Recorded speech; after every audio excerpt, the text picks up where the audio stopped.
चालाक लोमड़ी की कहानी। एक जंगल में एक हिरन रहती थी। एक दिन नदी में पानी पीने जा रहे हिरन को बेहोश लोमड़ी दिखा। कमजोरी से पड़ा हुआ लोमड़ी को देखते ही हिरन को दया आई।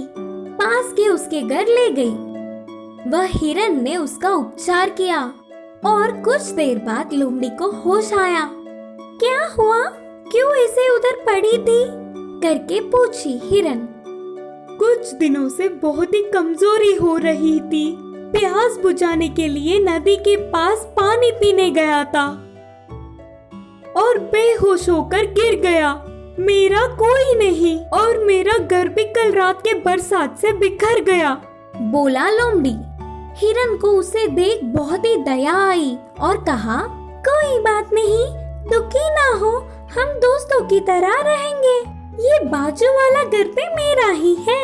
अब से तुम मेरे घर में रहो, बाड़े की कोई जरूरत नहीं। इससे वह लोमड़ी बहुत खुश हुआ।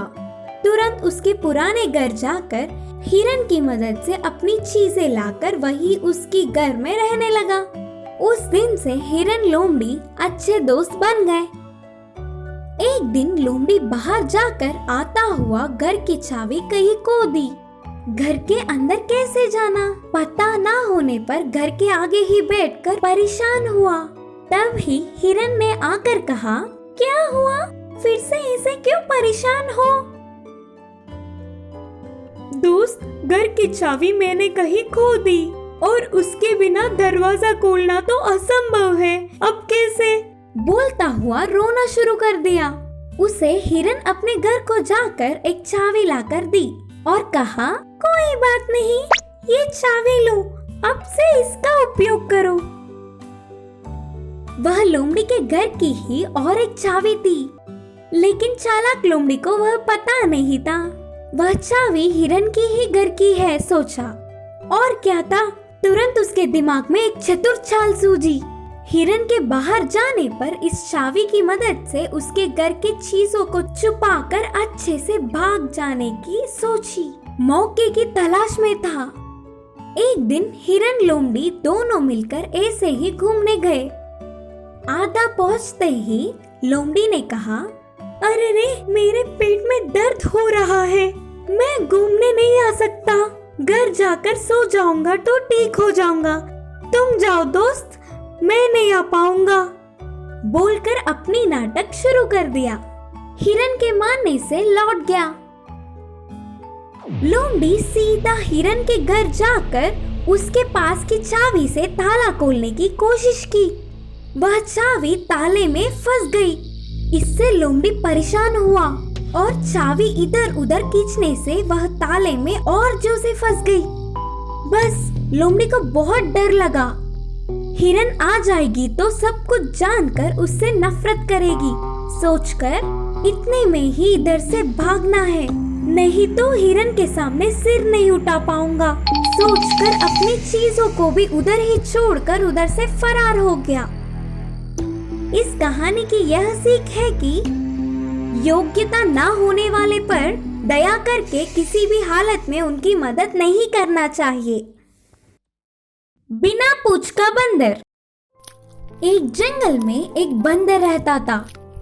वह किसी को भी कभी भी कुछ ना कहते हुए अपना काम खुद देखता, लेकिन जंगल के बाकी के सारे जानवर उसे सताते थे। उस बंदर को बाकी के बंदर भी शामिल नहीं करते। इसकी वजह यह था कि उस बंदर को 3 पूंछ थे। इससे वो बंदर हमेशा पेड़ के डाल पर अकेला बैठकर उदास रहता था। एक दिन उसे बहुत भूख लगी। खाने के लिए जा रहे बंदर को गधा दिखा। ये 3 पूंछों वाला बंदर कहीं चल पड़ा। 3 पूंछों वाला बंदर, 3 पूंछों वाला बंदर बोलता हुआ चिढ़ाने लगा। बंदर अब कोई फायदा नहीं करके जंगल के चिकित्सक बालू के पास गया और एक पूंछ को काटने के लिए कहा। तो बालू ने उसके तीसरे पूंछ को काटा। एक बार बंदर के रहने वाले पेड़ पे एक कौवा उड़ता हुआ आया और कहा, इस जंगल में तो 2 पूंछों वाला बंदर मैंने अब तक नहीं देखा। वाह वाह, 2 पूंछों वाला बंदर, 2 पूंछों वाला बंदर। बोलता हुआ हंसने लगा।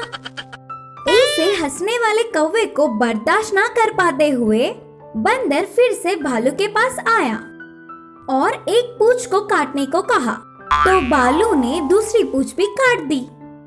ऐसे कुछ दिन बाद प्यास बुझाने नदी के पास आई हुई बंदर को लोमड़ी ने देखा और वह चालबाज लोमड़ी तो जंगल के हर एक जानवर को कुछ न कुछ बोलकर एक बहाने से रुलाता था।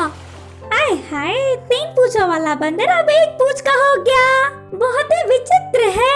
1 पूंछ वाला बंदर, 1 पूंछ वाला बंदर, चिढ़ाता हुआ उसके साथ खेलने लगा। अब गुस्सा बर्दाश्त ना कर पाते हुए वह बंदर भालू के पास जाकर उस 1 पूंछ को भी काटने को कहा। भालू के कितना समझाने पर भी बंदर नहीं सुना, तो उसने पूंछ काट दी। उसके अगले दिन ही बंदर को देख जंगल के सारे जानवरों ने बिन पूंछ वाला बंदर, बिन पूंछ वाला बंदर, बिन पूंछ वाला बंदर बोलते हुए रुलाने लगे। उन सब की पीड़ा ना सह पाते हुए वह बंदर बाजू के जंगल में भाग गया। इस कहानी की सीख है कि हमें कैसे होने पर भी हमें परेशान करने वाले बहुत मिलेंगे। उनकी बातों पर ध्यान ना देते हुए हमें अपना काम करना चाहिए। भेड़िया को सबक देने वाली बकरी की कहानी। एक जंगल में एक भेड़िया रहता था। वह बहुत चालाक था। कोई भी छोटा सा जानवर देखने पर भी वह उसे ना छोड़ता। किसी के भी होशियारी दिखाकर बचने की कोशिश करने वाले चाल को मात देकर उसे अपना भोजन बना लेता। उसी जंगल में एक छोटा सा घर में एक बकरी अपने 3 बच्चों के साथ रहती थी। वे सब घास चरने के लिए बाहर आने पर बकरी के बच्चों को देख वह भेड़िया के मुंह में पानी आ जाते थे। बकरी के बच्चे बहुत ही नरम हैं। माँ के ना होने के समय पर माँ के बिना मुझे किसी एक दिन अकेले मिलेंगे ही, तब लूंगा उनकी खबर। सोचकर उन बकरी के बच्चों को खाने के लिए भेड़िया अक्सर कोशिश करता था, लेकिन हमेशा माँ बकरी के पहरा देने पर उसे मौका नहीं मिलता। एक दिन काम से माँ बकरी को बाहर जाना पड़ा था। जाते जाते बकरी के बच्चों ने दरवाजा खोला। तुरंत भेड़िया सामने रहने वाले 2 बच्चों को निगल गया और उधर से चला गया। कुछ देर बाद माँ के वापस आने पर एक बच्चा ही रोता हुआ दिखा। पूरी बात जानकर माँ बकरी गुस्से में भेड़िए के गुफा के पास गई। भूख बुझाकर अच्छे से नींद में रहने वाले भेड़िया के पेट काटकर अपने बच्चों को धीरे से बाहर खींच लिया और कुछ पत्थरों को भेड़िए के पेट में डालकर फिर से टाके लगा दी। बच्चों को लेकर पास के पेड़ के पीछे चली गई। फिर कुछ देर बाद नींद से उठने वाला भेड़िया कुछ नहीं जानता था और प्यास बुझाने के लिए नदी के पास जाकर पानी पीने के लिए झुकते ही पत्थरों के वजन से नदी में गिर के डूब गया। भेड़िए के पीछा छूटने से बकरी और उसके बच्चे बहुत ही खुश हुए। तब से वे सब जंगल में चैन से रहने लगे। इस कहानी की शिक्षा है कि हमारी दृष्टि और सोच का सीधा हम पर ही असर होता है।